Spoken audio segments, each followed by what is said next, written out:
সেই ইউনিভার্সিটির ছাত্র হয়ে অঙ্কে ফেল করে 27 ঘন্টা উপাচার্যকে ঘেরাও করে রাখবেন না যে অঙ্কে ফেল করেছি, পাশ করাতে হবে। এই নিদর্শন করে এই ইউনিভার্সিটির মুখে চুনকালি লাগাবেন না, এই ছাত্রদের বলছি।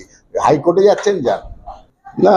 সিপিএম এর কয়েকজন লয়ার তো দুদিন আগেই হাইকোর্টের এক বিশেষ আদালতে তো উপস্থিত ছিল এজলাসে।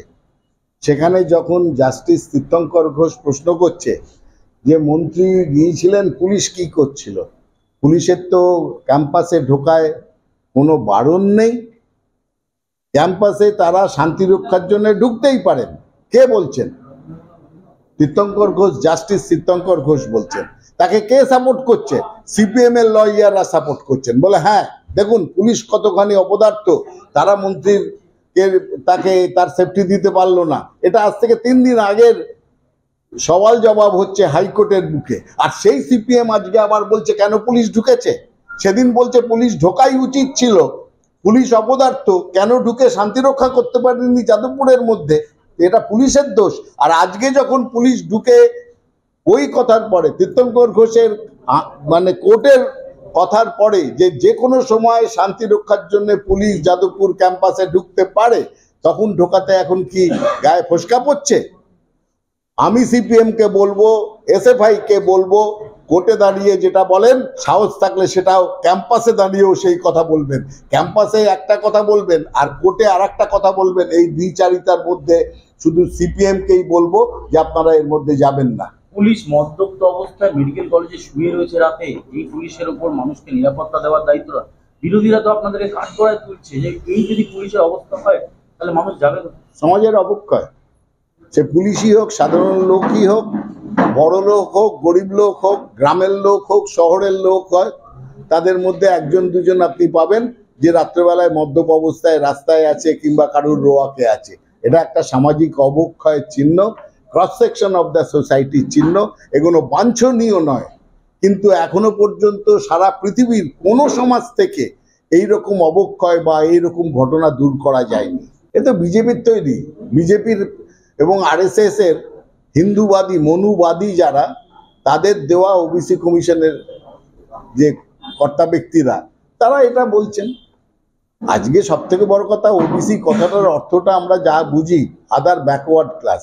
এই ব্যাকওয়ার্ড ক্লাসের মধ্যে সামাজিক ব্যাকওয়ার্ডনেস আছে, পেছিয়ে পড়া আছে, অর্থনৈতিকভাবে পেছিয়ে পড়া আছে, শিক্ষাগতভাবে পেছিয়ে পড়া আছে, নানা রকম আছে।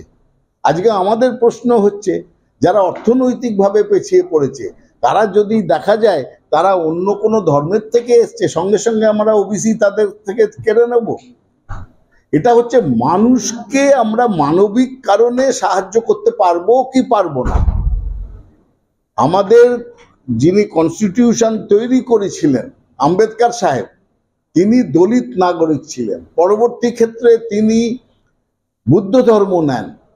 বিজেপি এখনো বলেন যে একটা দলিত লোক এবং পরে যিনি মাইনরিটি, তিনি আমাদের কনস্টিটিউশন করেছেন বলে তারা সবাইকে সমান অধিকার দিয়েছে।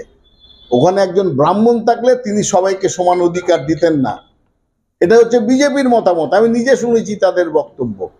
কিন্তু তাই বলে আজকে যারা ওবিসি, যারা গরিব মানুষ, পেছিয়ে পড়া মানুষ, যে কোনো কারণেই হোক, তাদের তো মানবিক দৃষ্টিভঙ্গিতে দেখতে হবে। আরএসএস এর কেন্দ্রীয় অফিস থেকে ডিকটাম দিল আর আরএসএস এর পাঠানো লোক এক ধাক্কায় মুছে দিল, এটা আমরা মনে করি কোনো কাজের কথা নয়। এতে পূর্ণাঙ্গভাবে যে কোনো ব্যাপারে ভোটার লিস্ট যেরকম স্ক্রুটিনি হচ্ছে, এই বিষয়ে স্ক্রুটিনির দরকার। কারা সামাজিকভাবে, কারা অর্থনৈতিকভাবে, কারা অন্য কারণে, শিক্ষাগত কারণে তারা পেছিয়ে পড়েছে। আদার ব্যাকওয়ার্ড ক্লাস, ব্যাকওয়ার্ড মানে শুধু তাদের ওই জাতি ধর্ম এর উপরেই হয় না, আরো অনেকগুলো ক্রাইটেরিয়া আছে। কিন্তু বোঝাবেন কাকে? কারণ এখন চলছে আরএসএস এর মনুবাদী একটা সংবিধানবাদী, এরা নয়, এরা মনুবাদী। এবং মনুবাদের জানেন তো একটা কথা, যে তারা বলে থাকে নারী নরকের দ্বার। এবং আরএসএসও মনে করে যে মহিলাদেরকে বিচ্যুত করতে হবে, মহিলাদের সমান অধিকার নেই। বিজেপিও মনে করে তাই, যে কারণে দেখবেন বিজেপির সামগ্রিকভাবে মহিলা সংখ্যা এত কম।